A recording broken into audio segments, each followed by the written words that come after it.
আজকে তো সকাল হয়ে গেছে, তো সকালের শুরুতেই চলে এসেছি ছাদে একটুখানি ঘুরতে, তারপরে নিচে গিয়ে আমি রান্নাবান্না শুরু করব। ছাদে এসেছিলাম একটু এক্সারসাইজ করতে, তো এক্সারসাইজ তো হয়ে গেছে, এখন আমি নিচে যাচ্ছি। তো চলুন আমার সাথে নিচে।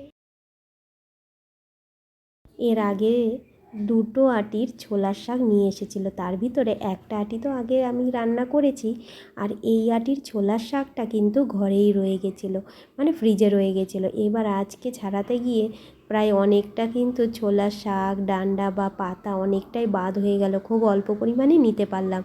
যদি আমি ওইগুলো নিতাম তাহলে ছোলার শাকটা সত্যি অনেক বেশি মুখে বাঁধতো, মানে অতটা বেশি নরম লাগতো না, শক্ত শক্ত লাগতো, সেটা খেতে বেশি ভাল লাগতো না। এদিকে আমি আজকে ছোটো মাছ করব, তার জন্য ফুলকপিগুলো আগেই পাতলা পাতলা করে কেটে আমি গরম জল দিয়ে ওটাকে সেদ্ধ বসিয়ে দিয়েছি। সত্যি কথা, অন্যান্য সবজি তো কেটে ফেলেছিলাম আজকে, কিন্তু আলুগুলো আসলেও কীভাবে যে সাইজ করে কাটবো এই মাছের তরকারির জন্য বুঝতেই পারছিলাম না। তারপরে শেষমেশ যাই হোক সাইজ করে কেটে ফেলেছি, মানে মোটামুটি মনে হলো এইভাবে কাটলে বোধহয় ঠিকঠাকই হবে, তো এইভাবেই আমি কাটলাম আজকের সবজি। এখানে আমার সবজি কাটা কমপ্লিট হয়ে গেছে।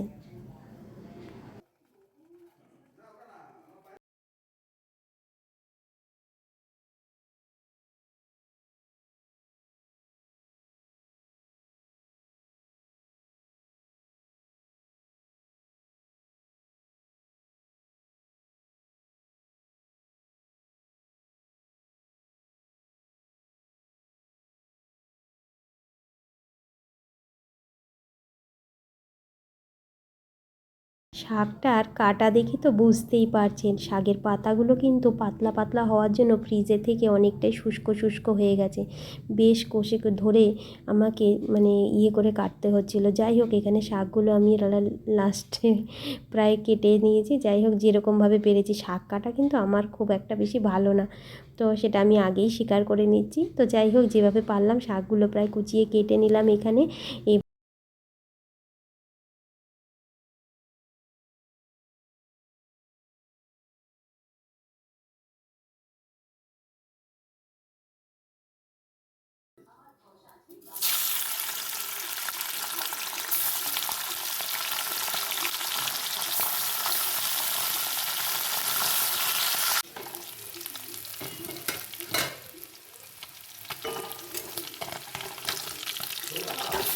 এখানে হয়তো ভাবছেন যে ছোটো মাছগুলোর সাথে এই শিঙি মাছগুলো কী করছে, আসলে বাচ্চাকে তো খাওয়াতে পারবো না ছোটো মাছগুলো, ভীষণ কাটা ওই মাছগুলোতে, কিন্তু খেতে খুব সুস্বাদু, কিন্তু বাচ্চাকে খাওয়াতে তো অসুবিধা।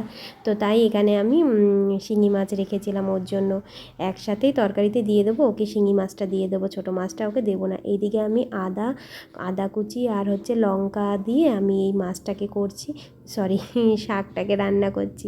তো শাকটা এখানে প্রায় অনেকটা কষে গেলে তারপরে এখানে কিন্তু আমি লবণ অ্যাড করবো, আর এদিকে আমি শুকনো লঙ্কা ফোড়ন দিয়ে আলুগুলোকে ছেড়ে দিলাম।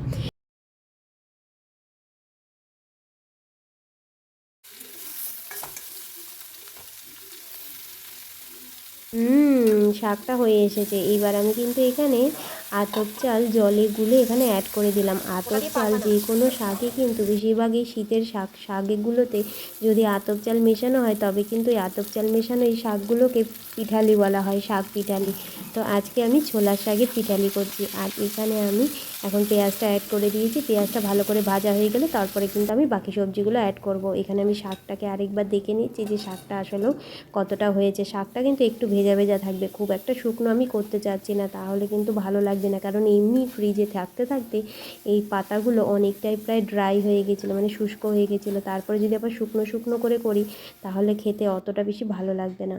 তা যাই হোক এখানে আমি এখন মাছের তরকারি সবজিগুলো সব আস্তে আস্তে অ্যাড করে দিচ্ছি, দিয়ে এগুলোকে ভালো করে ভেজে নেব এখন।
আজকের এই মাছের তরকারিটায় আমি কিন্তু শুধু কাঁচা লঙ্কাই দিয়েছি আর ফোড়নে 2টো শুকনো লঙ্কা দিয়েছি। এছাড়া কিন্তু কোনো শুকনো লঙ্কার গুঁড়োই আমি এখানে অ্যাড করছি না। হ্যাঁ, এখানে সবজিগুলো প্রায় ভালো করে কষে গেছে, আমি এখন একটু জল অ্যাড করে দিলাম। এটা কিন্তু একদম ঝোল ঝোল হবে না, মানে একটু কাদা কাদা মতো হবে।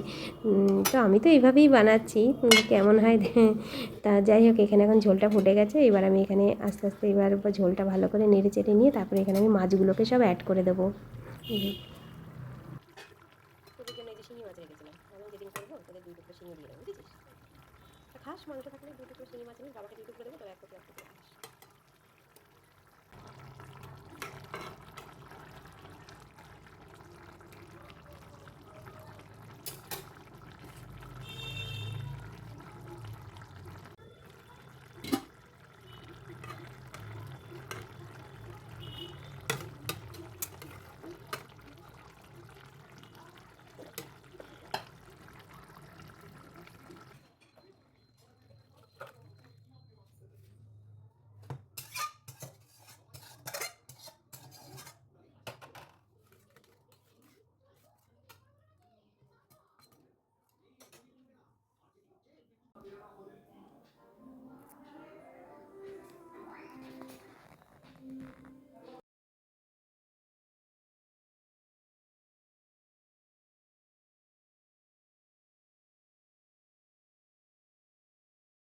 আজকে কিন্তু আমি একটা আলু সেদ্ধ দিয়েছি, আলু সেদ্ধটাকে সুন্দর করে মাখবো। তো দুপুরের মেনুতে নিয়েছি একটা কাঁচা লঙ্কা, সঙ্গে নিয়েছি শশা কুচি, আর এদিকে আছে শাক ভাজা। দেখুন তাও শাকটা কেমন সেই রকম শুকনো শুকনোই হয়ে গেছে।